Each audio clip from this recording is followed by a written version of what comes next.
Good morning kabayan. Naghahanap ka ba ng property na ready for occupancy dito sa Tanawan City, Batangas? Yung property na nasa likod natin, ready for occupancy, selling at 9.2 million with the lot area of 150 square meters and floor area of 167 square meters. Tara, pasukin natin yung unit. So ito yung ating pedestrian gate and ito yung ating parking gate. No? Meron tayo ditong one carport. Tara, pasukin natin yung loob ng property.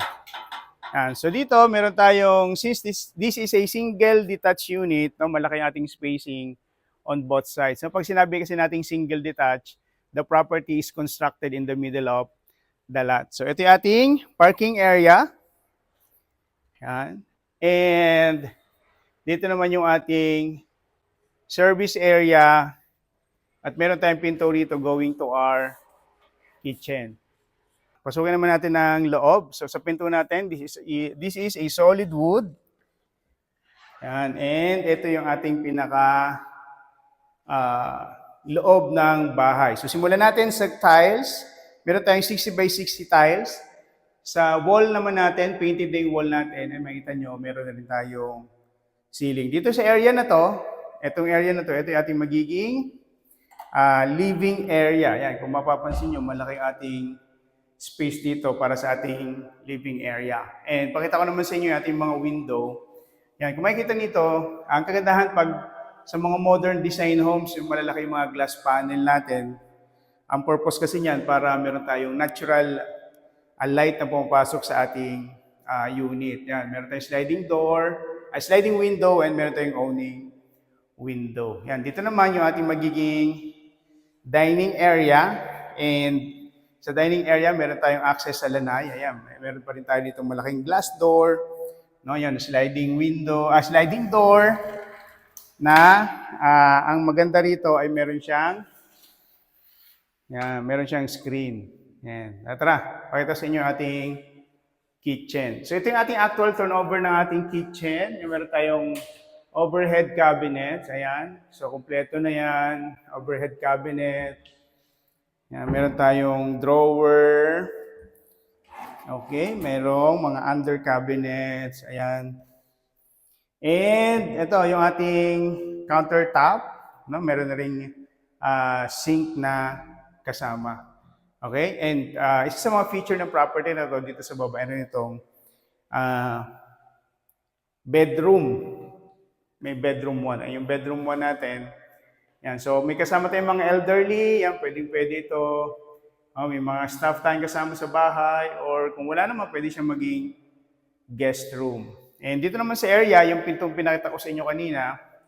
Yan, ito yung pinto natin from the service area. Yan, and ito yung ating toilet and bath dito sa ground floor.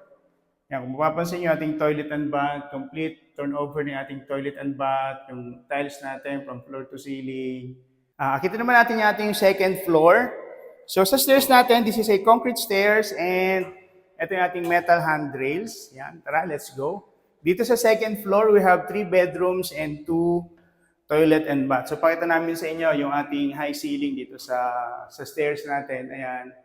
And ito, pakita ko po rin sa inyo yung ating glass panel dito. Yun nga, para at least meron tayong natural flow of natural light. Yan, let's go. Sa bedroom number 1. Yan, ito yung ating bedroom number 1. Yan, ito yung ating mga sliding window. So, kaya maganda nga ito dahil single detached. We have window sa magkabilang gilid. No? Provision for aircon. And makita nyo, complete na siya with tiles and ceiling. So let's go sa bedroom number 2. Yan, this is our bedroom number 2. So yung bedroom number 2 natin, almost mirror lang siya natin bedroom number 1. No, pinagkaiba lang nito ay meron tong access sa balcony. Sa likod. Pero, yan. Yan, meron tayong balcony dito sa likod. Ito yung kagandahan ng ating bedroom number 2. May access dito sa balcony. And ang kagandahan, ito yung view natin. Ito yung view ng balcony. Yan, no? Yan. Tara, let's go sa bedroom number 3. So before we go to the bedroom number 3, pakita ko sa inyo yung common toilet and bath dito sa second floor. Ayan. So complete na rin yung ating toilet and bath. Yung tiles niya halos from floor to ceiling na, may shower. Ayan. Okay, let's go sa bedroom number 3. Yan, ito naman yung ating bedroom number 3 or what we can call our master's bedroom. We have our windows here. Yan, so pakita natin kung gaano kalaki yung ating bedroom number 3. Ayan, so yun, doon pa. Yan. So ganito kalaki yung ating bedroom number 3. Eh, nagkanda sa bedroom number 3 natin, meron itong sariling toilet and bath. Yan, ito yung ating sariling toilet and bath.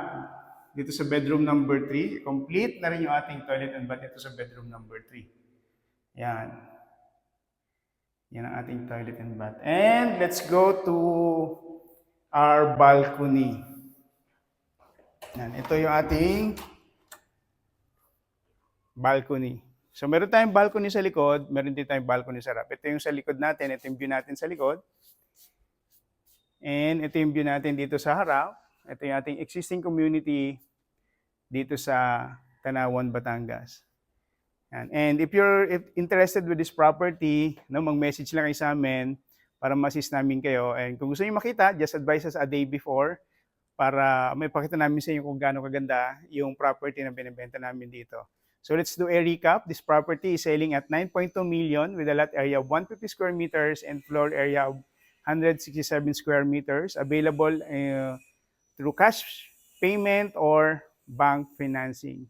So yun lang kabayan. This is Ed Federico, your real estate broker. Thank you.